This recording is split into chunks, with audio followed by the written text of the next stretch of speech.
He had never liked losing. In his world, full of glitter and gold, the word bet was never just entertainment.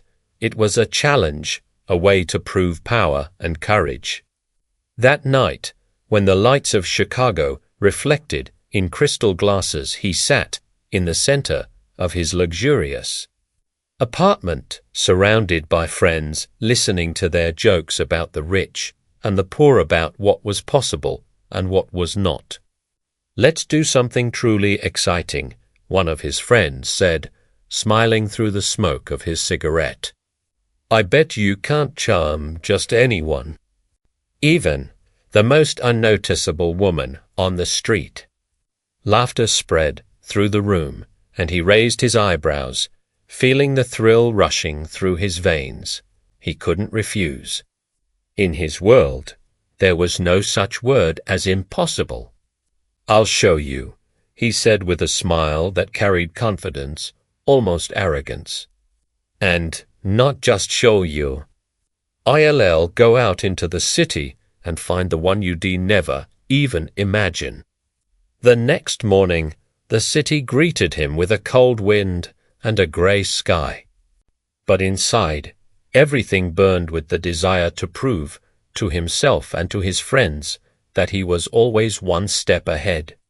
He wandered through the streets, through crowds and noise, restraining his usual sense of superiority and studying the people in their eyes. He searched not only for beauty, but for a challenge, a spark capable of igniting his passion. And then, among the grey passers-by, he saw her. At first, she was just a shadow, an almost invisible figure in an old jacket. But something in her walk, in the faint curve of her smile, caught his eyes. It seemed she knew secrets of this city that he did not, and her gaze reflected not fear, but defiance. He approached. He smiled, certain the game had already begun. "Hi," he said. "I want to make a bet." She looked at him without turning away. Her smile was both mysterious and bold. "Interesting," she answered softly. "And what's at stake?" "You," he said. "If I win, you come with me. If I lose, you remain free." He felt something click inside. Thrill, anticipation, desire. She nodded, as if accepting the rules he himself had just invented. And at that moment, he realized this bet would become the most dangerous and electrifying thing that had ever happened to him. That evening, they ended up in his apartment. Everything was as usual: luxury, golden details, the aroma of expensive wine. Yet the air carried a game, a tension beyond words. He felt that every glance, every movement of her hands was testing his patience, his courage.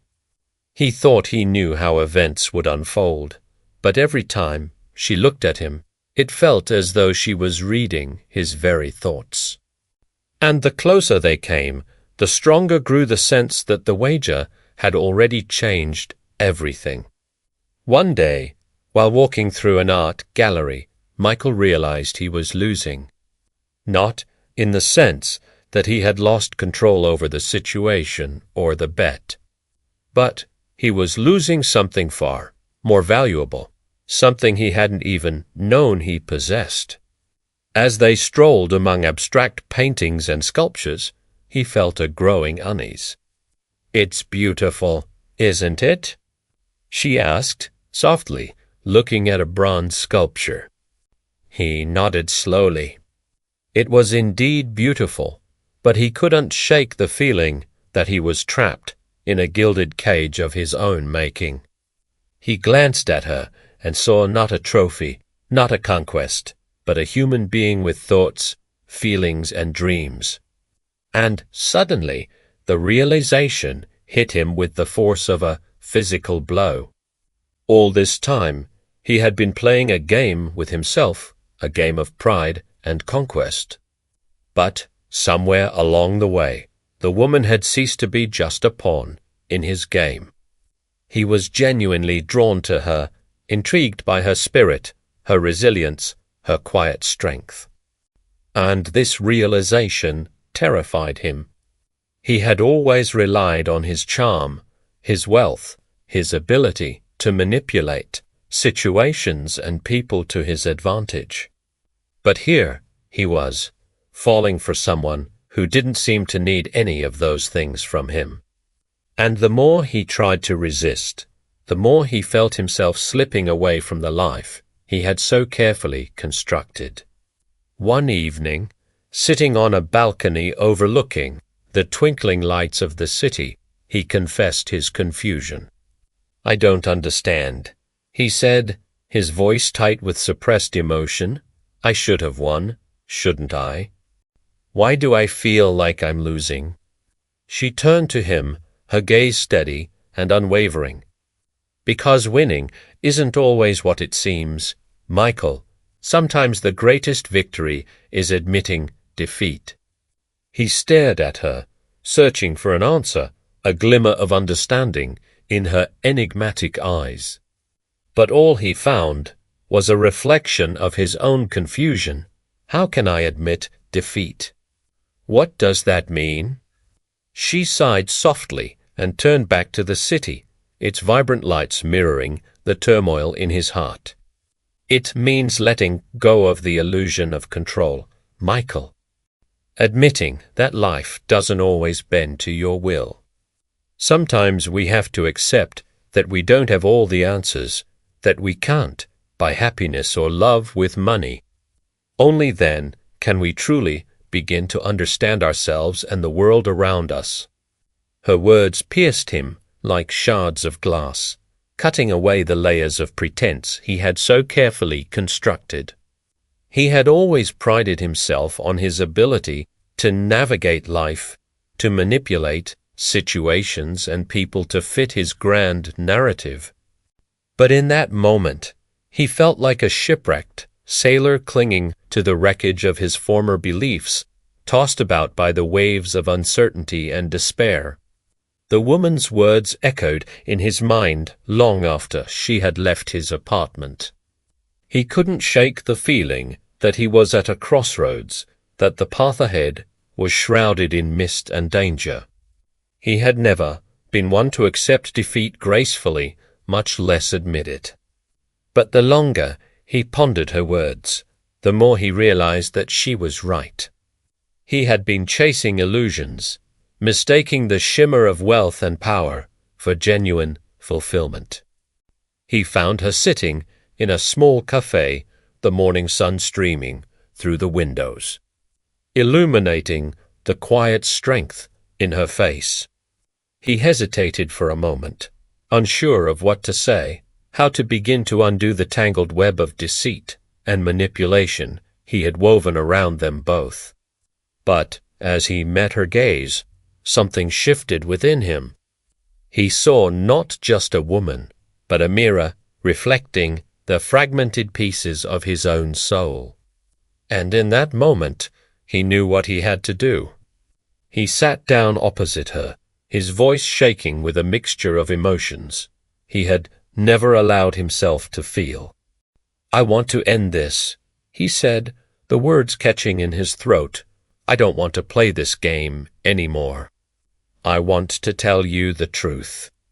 Her eyes widened slightly, but she nodded slowly, her gaze unwavering.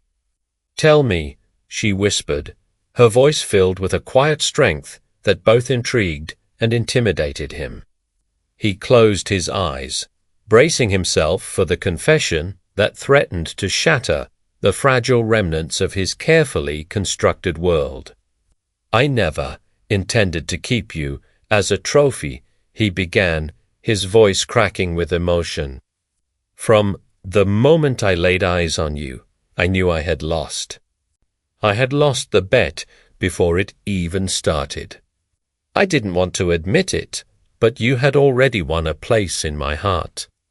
Her eyes held his, searching for any sign of deception or regret. But what she saw was the raw vulnerability of a man stripped bare before her. As the days turned into weeks, he began to unravel, to shed the layers of arrogance and control he had so carefully cultivated. He started to see the world through different eyes, to appreciate the beauty in simplicity and the strength in vulnerability. It was a journey fraught with pain and uncertainty, but also with a newfound sense of freedom.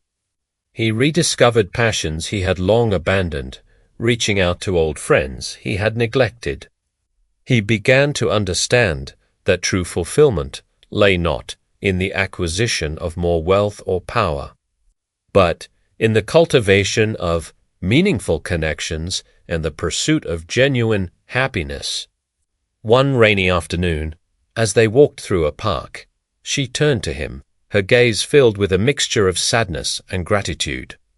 "Michael," she began, her voice trembling slightly, "I came into your life as a bet, a game to you.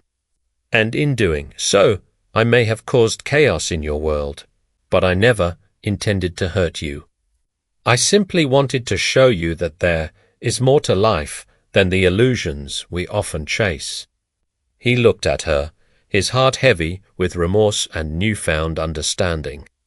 "I know," he whispered, "I know I hurt you, not intentionally, but because of my own blindness.